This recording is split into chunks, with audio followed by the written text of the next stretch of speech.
ailleurs. Et vous êtes venu sur la base sur la base américaine, vous êtes venu À Châteauroux, oui, c'est vrai.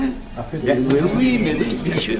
C'est là où j'ai acheté mon ampli que je suis en train de vendre pour l'instant, qu'on voit dans les Vidas Symphonie. Il y a un moment, on est sur scène et il y a un ampli. J'ai acheté un militaire américain à Châteauroux. Vous vous rappelez du prix? Oui, 500 francs. 500 francs de se détendre, vraiment montrer que Il valait 2005 à l'époque. c'est quand même assez compliqué, vraiment qu'il faut... Et maintenant, les collectionneurs leur achètent 50 000. Enfin, leur achètent 5 000 euros. Ah d'accord. C'est incroyable. Et quand Maxime vous a contacté, vous avez été un peu surpris, comment vous avez répondu à sa démarche? Parce que je réponds.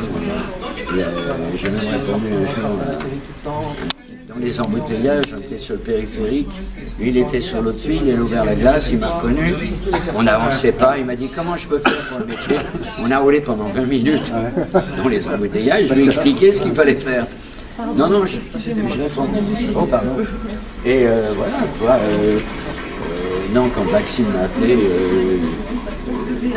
j'ai répondu sur les questions qu'il me posait. Et puis, voilà, je fais pas.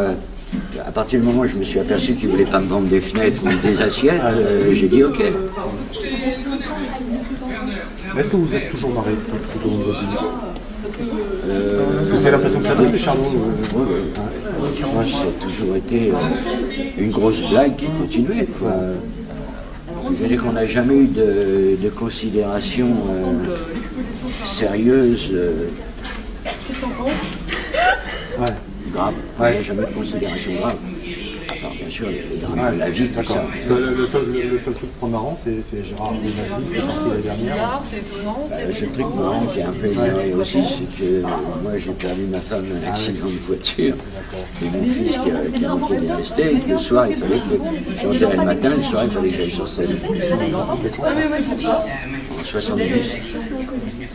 Alors voilà, justement. Ah oui. Bon, c'est moins drôle ça. Oui, c'est moins drôle. Et question Maxime, vous l'avez vu? Qu'est-ce que vous en pensez? Comment vous avez...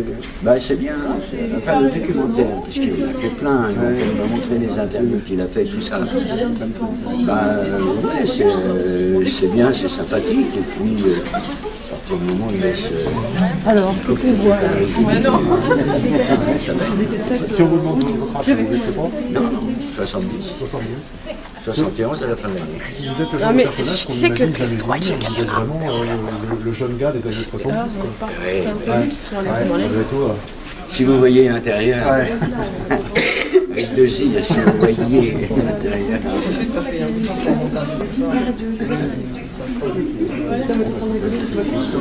Écoutez, ça va, oui. Non, mais moi je veux... D'accord. C'est du visuel. Moi, pour la fois des cinéma, c'était pour voir un Charlot mousquetaire. Ah ouais, mais ça, je revendique l'innocence. Je plaide non coupable. On n'a pas voulu faire autant de victimes. Parce que, voilà. En fait, tous les gars qu'on faisait souvent, comme c'était un petit peu dans l'extrême, c'était pas du tout si bon pour les jeunes, c'était pour nous démarrer, et puis c'était tout. Mais sur, par exemple, les Trois Mousquetaires, il n'y a aucune intervention, tout est écrit. Sinon, mais c'est pas de t'approcher un peu, non? C'était un vrai boulot, c'était pas... Claude Zidi, non, Claude Zidi est ouvert, mais les autres productions, ça c'était une énorme production, il y avait 80 techniciens, il y avait 2 équipes. Ça, c'est écrit, il faut faire ça, et puis c'est tout. Vous êtes originaire de Paris? Paris. Ouais, Paris 14. Et on imagine que ça puisse se dérouler comme ça par la suite, quand on est à l'ado, comme Maxime? J'ai pas compris la question. Est-ce qu'on, quand on est à l'ado, on peut imaginer qu'on aura une telle vie aussi étonnante, aussi... Ouais. Bouvard, il était garçon d'ascenseur. Il est Bouvard. Un jour, on l'a pris comme ça. Donc n'importe qui, alors là, moi c'est ce que j'ai toujours défendu avec les élèves que j'avais aussi pas, c'est qu'on a tous, forcément à un moment ou à un autre dans notre vie, on a une chance, quelque part, qui correspond à nos aspirations. quel que soit le... Je dis, moi j'ai eu des CIPA, j'ai eu des élèves qui étaient... on ne savait plus s'il fallait les mettre à la porte ou les scolariser. Et en fait, ça a été un succès parce qu'ils ont compris ce principe.